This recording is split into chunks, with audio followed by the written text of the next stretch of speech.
What is up, YouTube? It's Ninja Cracker here, and today we'll be talking about pilot abilities, what they do, and what they're best at. Now, this video was requested to me by a subscriber, and I want to say thank you for that. If you guys have any more questions or anything you want me to make a video on, just post it in the comments, but let's get into it. First off, we're talking about a wall, and these aren't in any particular order. A wall deploys a particle-sized wall, or a particle wall, that amps outgoing shots both from secondaries and primaries, and it can only be destroyed if that little round disc is destroyed at the bottom. It can take an unlimited amount of damage. Unlike the boost version of this, there's a boost version that the boost version can only take so much damage, which I think is kind of stupid.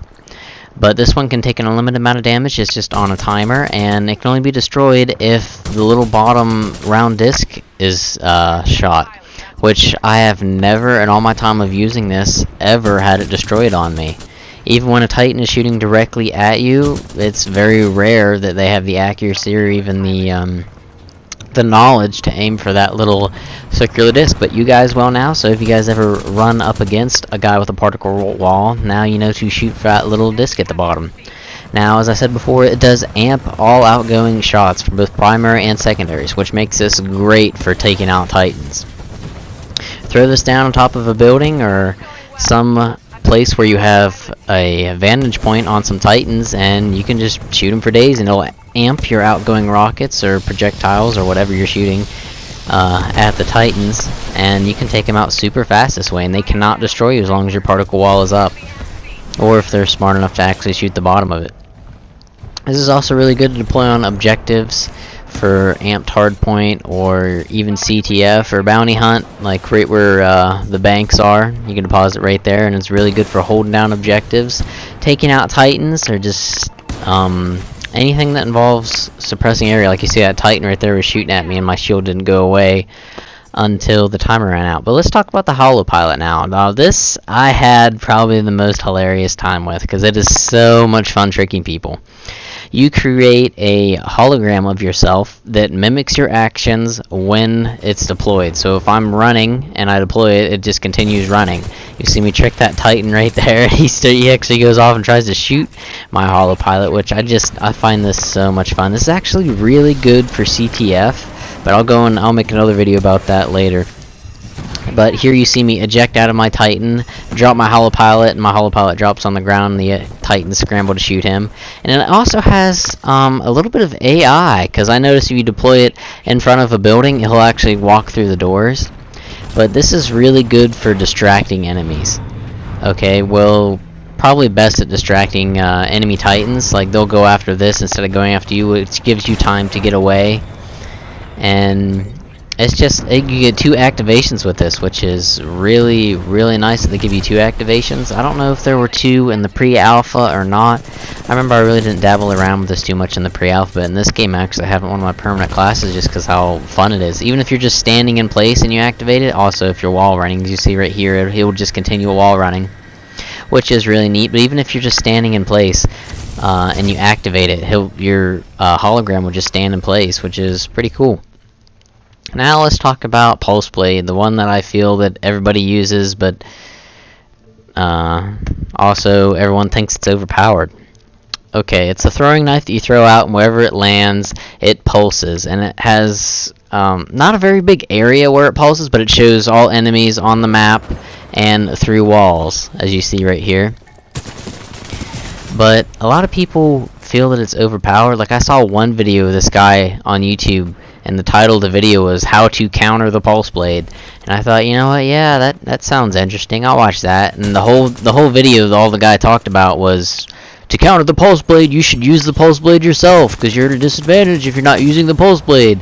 And that is completely untrue. Number one, there's a reason why the Pulse Blade, when you're detected by a Pulse Blade, oh, another thing too, the jammer jams the mini-map, which is a big counter to that. I'm really surprised that guy never mentioned anything about that. But the Pulse Blade, when you're detected, and notice how it shows a little arrow pointing where the Pulse Blade is, you can actually shoot the Pulse Blade and destroy it. So if you're in a standoff between you and a group of teammates and a group of enemies, and you see a pulse blade land in front of you, you can shoot it and destroy it. Also, you can kill enemies by hitting them with it, which is very rare and kind of hard to do. I'm very surprised. I didn't even see that guy in that clip back there. But I think that's about it for the pulse blade. Let's get into stim. Now this is a very interesting one. This first clip starting out, okay, stim heals you and gives you a faster boost starting for a couple seconds. You get a speed boost, okay? Right here in this first clip, you'll see me wall running, and I activate it, and I can just wall run, and just keep up my momentum and just travel across the map in a couple seconds, which is what I'm going to recommend is wall running versus activating stim on the ground, okay? Because when you wall run normally, you already run faster than you do on the ground, okay? But when you activate stim and you wall run, you can just keep your momentum up and just get across the map in seconds. And now you see me activated on the ground, I don't get nearly as far or keep my momentum up as I did before when I was wall running. So I always recommend activating stim when you're wall running. This is the go-to ability for CTF. But now we're going to talk about Exo Grapple. Now Exo Grapple was probably my favorite ability in the pre-alpha, mainly because I wasn't really used to the movement system. This is really helpful for newer players that aren't used to wall running. It's also very helpful for getting up top to high places on those high wall runs, or just some places on the map you can only get by grappling. Some towers you can't wall run and boost up and get, you have to grapple up there.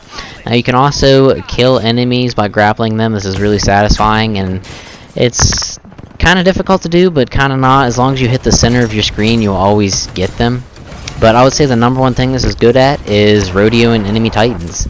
Like, if you just want to go and rodeo enemy titans, this is the go-to thing, because you can just latch right onto their backs and jump off, just grapple right back onto their backs and get on again. Now let's talk about my absolute famous ability. This is the coolest thing I've ever seen in any video game ever. It's called Phase Shift, and you teleport to an alternate dimension for a short time. Now this is kind of hard to explain, okay? So if you're ever in any danger, like you see me getting shot at here, you activate this and you teleport to an alternate dimension, okay? So there's nobody around you when you're in this dimension. Nobody can see you. You're invulnerable for an amount of time. But at the same time, you can't see anybody when you're in this dimension. You kind of just gotta go by where you think that they're at, and it's just, this is so strong. I have this on almost every one of my classes just because, you know, this game is all about positioning, okay? And if you're ever at a bad position, you just activate this, run behind the enemy, or run to the side, or in the corner, or wherever you think the enemy's not gonna get you, and you just, you completely, this is the most powerful tactical ability I've ever seen, ever. It is so cool.